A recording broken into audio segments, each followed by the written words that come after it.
Halo semuanya, pada video kali ini kita akan belajar tentang usaha. Coba kamu bayangkan, kamu sedang membantu temanmu memindahkan meja di kelas. Kamu dorong perlahan dan meja itu pun mulai bergerak ke tempat yang lain.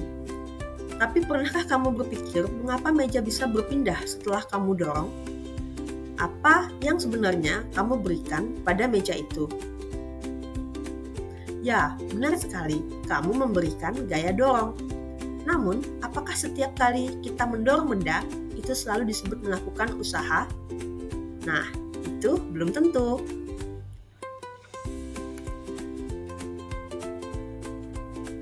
Pada video kali ini, kita akan belajar tentang pengertian usaha, kita akan belajar tentang syarat-syarat terjadinya usaha, kita juga akan belajar bagaimana cara menghitung usaha, serta memberikan contoh usaha dalam kehidupan sehari-hari. Bayangkan dua orang sedang mendorong benda berat, misalnya meja di kelas. Orang pertama mampu mendorong meja hingga berpindah sejauh 100 meter. Sedangkan orang kedua hanya mampu memindahkannya sejauh 50 meter. Menurutmu siapa yang akan merasa lebih lelah? Siapa yang mengeluarkan lebih banyak tenaga? Dan mengapa hal itu bisa terjadi? Apa yang dilakukan oleh orang yang mendorong benda hingga berpindah tempat merupakan contoh usaha dalam sains. Dalam fisika, usaha berarti upaya untuk memindahkan suatu benda dengan memberikan gaya pada jarak tertentu.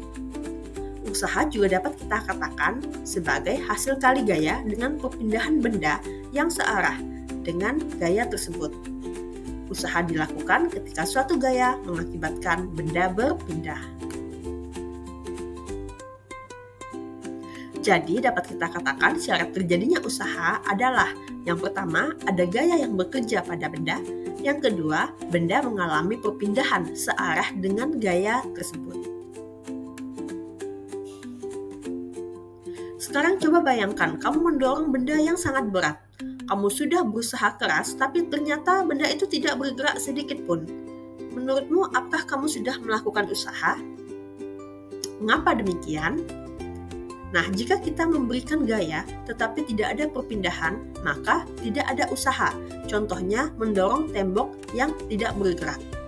Ingat kembali, syarat terjadinya usaha yang pertama jika ada gaya yang bekerja pada suatu benda, dan yang kedua jika ada perpindahan yang terjadi akibat gaya tersebut.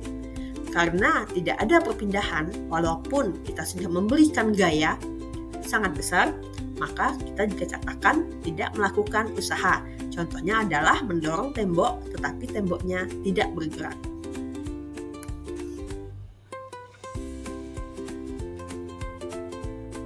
Sebagaimana yang telah disebutkan sebelumnya, kita dapat mendefinisikan usaha sebagai hasil perkalian antara gaya dan perpindahan yang searah dengan gaya tersebut.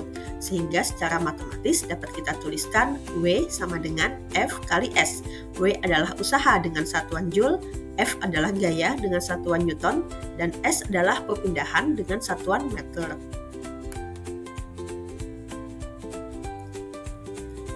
Satuan usaha dalam sistem internasional adalah Joule, disingkat dengan huruf J besar. 1 Joule berarti usaha yang dilakukan jika gaya 1 Newton menyebabkan perpindahan sejauh 1 meter, dan perpindahan ini searah dengan gaya yang bekerja pada benda. Usaha akan bernilai positif jika gayanya searah dengan perpindahan, contohnya menarik gerobak ke depan, atau mendorong mainan atau mobil-mobilan ke depan. Maka mainan atau mobil-mobilan tersebut juga akan bergerak ke depan atau berpindah ke depan. Meskipun demikian, ada usaha yang bernilai negatif, yaitu jika gayanya berlawanan arah dengan perpindahan. Contohnya gaya gesek yang terjadi pada benda yang sedang meluncur turun.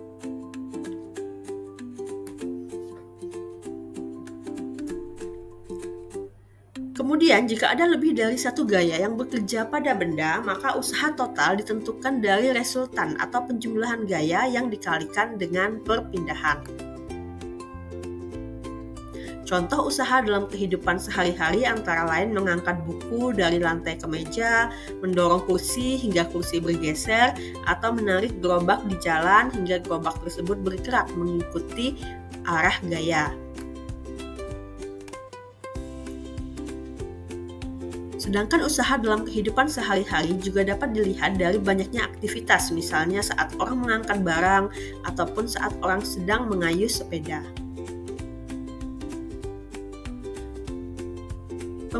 Pemahaman usaha membantu kita mengerti hubungan antara gaya, perpindahan, dan energi, dan hal ini juga berguna dalam teknologi dan kehidupan sehari-hari. Sekarang bayangkan dua orang siswa yang sama-sama berhasil memindahkan meja dari satu sudut kelas ke sudut lainnya, misalnya sejauh 5 meter. Keduanya memberikan gaya dorong yang sama besar dan memindahkan meja pada jarak yang sama. Namun ada satu perbedaan penting, yaitu waktu yang diperlukan. Siswa pertama misalnya mendorong meja dengan cepat, sedangkan siswa kedua mendorongnya dengan perlahan. Kira-kira siapa yang memiliki daya lebih besar? Benar sekali, siswa yang memindahkan meja dalam waktu lebih singkat adalah siswa yang memiliki daya yang lebih besar.